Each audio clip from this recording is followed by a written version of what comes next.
everybody, welcome to my kitchen.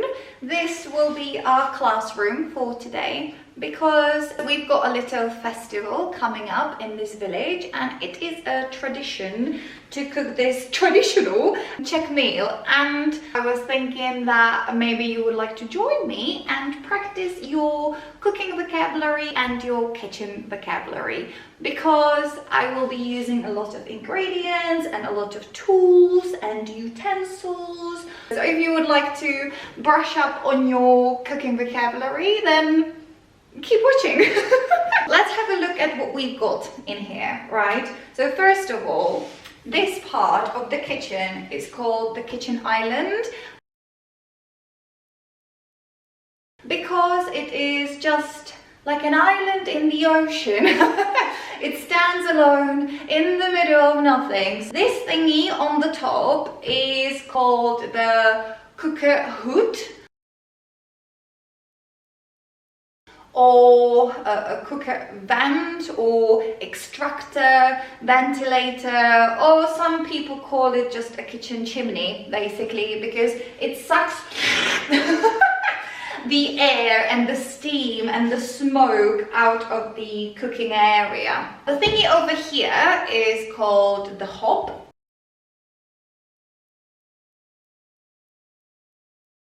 In British English, I believe that in American English they call it stove. On this side we've got the fridge, the refrigerator, but that's kind of like too long and too complicated, so we just call it the fridge. And underneath we've got the freezer, because it is freezing cold in there. Then over here we've got the microwave. This is a quite old microwave. Actually this entire kitchen is just a temporary solution because this is a new house and we didn't have money for a new kitchen, so we build it on our own with my boyfriend, and I quite love it. Do you know, like it's homemade. We spent a lot of time making it and it's quite cute. It has got everything that you need and I love that. Anyway, moving on. So the thingy over here, it's called the oven. You know, if you want to roast some meat or bake a cake or something like that. On here we've got the kitchen towel,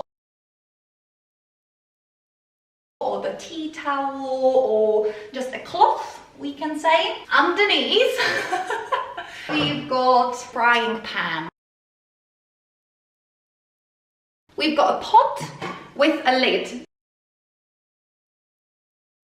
This part is called a lid and it is incredibly dirty. There are some water stains on it.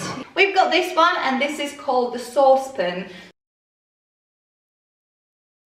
So it's a little bit deeper than a classic frying pan because we use it for making sauces. Here we've got the kettle.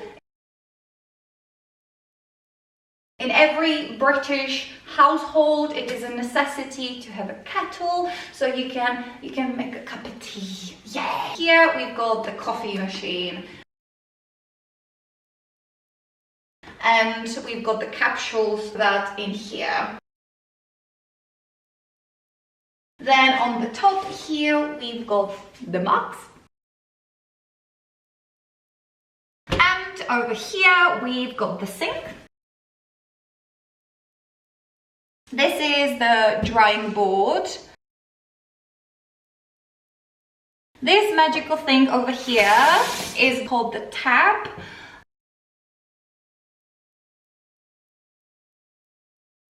Again, I think in American English they call it the faucet. And this one is amazing because it is flexible, yeah, and you can play with it. Yeah, it's quite funny. And here we've got the soap and the washing up liquid dispensers. And it is a little pump, so you can pump it up. Yeah. Oh, and now I have to wash my hands. And over here on this windowsill, I've got a fruit bowl with very, very old bananas. So please excuse that. Then over here, I've got a little basket. There is no bottom to that, obviously. And here we've got our supplements and vitamins and to keep us healthy. Fuck's sake. And also over here I've got the paper towels, and here is a squash of my boyfriend with an orange flavor. So if you've got a little problem with drinking normal water, put some squash in it to make it tasty. Now we're gonna check out my drawers. This is the cutlery. Again, in American English, I believe they call it the silverware.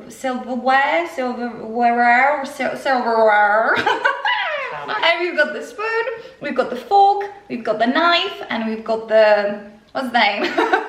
The teaspoon. Then we've got some knives. Next one, we've got a peeler. It could be for potatoes, cucumbers, carrots, whatever. Then we've got the wine bottle opener. Then over here we've got this utensil. This is called the whisk. If you're making pancakes or crepes or something like that. And we've got this bad boy, and this is called a ladle. When you make your batter for your pancakes and crepes, you can easily transfer it from the bowl into the pan. I mean, from the bowl into the pan. Next up, we've got this. This is a spatula. This is a metal one, this is a plastic one, and this is a wooden one. All of them are spatulas. If you need to flip your steak or your pancake or whatever. We've got some scissors, another pair of scissors, knife sharpener. When your knives become blunt, you have to sharpen them so they become sharp. We've got bowls. We've got plastic bowls. This is a metal one. We've got the sieve. If you need to sieve your flour, usually, or actually use it instead of a colander, because I don't have it. So if I make some pasta or rice and I want to drain the water out of this, I use the sieve, basically. Yeah. It works the same way. Some wooden chopping board or cutting board. We've got a plastic one as well. Oh my god, radiant green color. We've also got the grater. So you can grate your carrots, cucumbers, anything that you need. Over here in this area, we've got baking trays, or baking tin, we can say as well.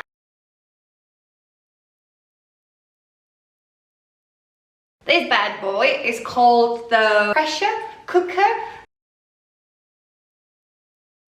But I'm really scared of it. So I don't use it as a pressure cooker, I use it as a normal pot. These little things are called the ramekins. So if you want to make some little muffins or a little brownie or a little cake or a cupcake, they are perfect for that, yeah. Over here, we've got the rolling pin. And here we've got the meat tenderizer. There must be a better name for this one, but I don't know. But it's logical. You want to smash the meat. We will be actually using it today because you want to make it tender. And the last thingy will be this on me. With beautiful dogs, yeah. This is called an apron. You put the apron on because you don't want to get your clothes dirty. I don't wear it normally, but I probably should because I'm a very messy cook, as you will probably see. Now we're gonna have a look at our ingredients and the things we need for this recipe. And it is a very simple dish because I'm a very simple girl. And actually I cannot cook, I'm not gonna lie, I'm not really good. But I love it, I really enjoy cooking, and especially because the kitchen area was the very first place where I started to practice what? Self-talk. Yeah, because you know, like, you are doing a lot of things and there is a lot of space for you to think in English. With some of my students, they have a problem because when I tell them to practice self-talk, they don't know what to think about. You know, it's quite challenging. But in the kitchen, because you are doing a lot of things, you can just describe what you're doing and you can just pretend that you've got a little cooking show. So I started to do that, and just because I love it, I love practicing English, and I usually put some lovely music on and I'm like dancing in the kitchen and stuff. I kind of fell in love with cooking purely because of English. Yeah, isn't it funny? This meal is basically just a potato salad with a schnitzel. And schnitzel is basically like fried breaded chicken.